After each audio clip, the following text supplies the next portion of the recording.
कौम की खातिर सब कुछ कुर्बान करने वाले के माथे पर जरा भी शिकन नहीं।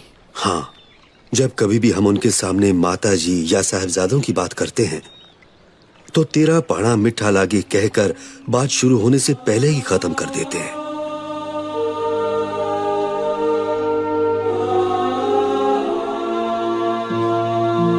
आज के दीवान की समाप्ति होने से पहले अगर संगत में किसी ने कुछ पूछना हो तो पूछ सकता है। गुरुजी, अगर कोई पाप करता है तो क्या उसको इसी जन्म में भोगना पड़ता है? हाँ, बिल्कुल। गुरु साहब ने समझाया, पापों का हिसाब यहां ही देकर जाना है।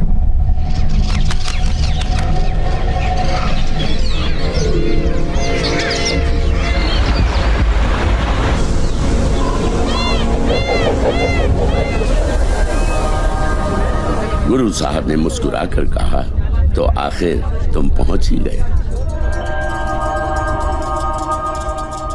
बड़ी दूर से आए लगते हो। जी गुरुजी, हमें आशीर्वाद दीजिए। गुरु साहब ने कहा, वाहेगुरु तुम्हारी मुरादें पूरी करे। गुरुजी, पापी और अपराधी में क्या अंतर होता है? पापी वो होता है जो पाप करने के बारे में सोचे, अपराधी वो होता है जो उस सोचे हुए पाप को अंजाम तक ले जाए। क्या पापी का चेहरा पढ़ा जा सकता है? पापी का पाप उसके चेहरे पर साफ शब्दों में लिखा होता है, जिसको हम सिर्फ मन की आंखों से ही पढ़ सकते हैं। ये तो फिर आपके जैसे अंतर्यामी ही पढ़ सकते हैं।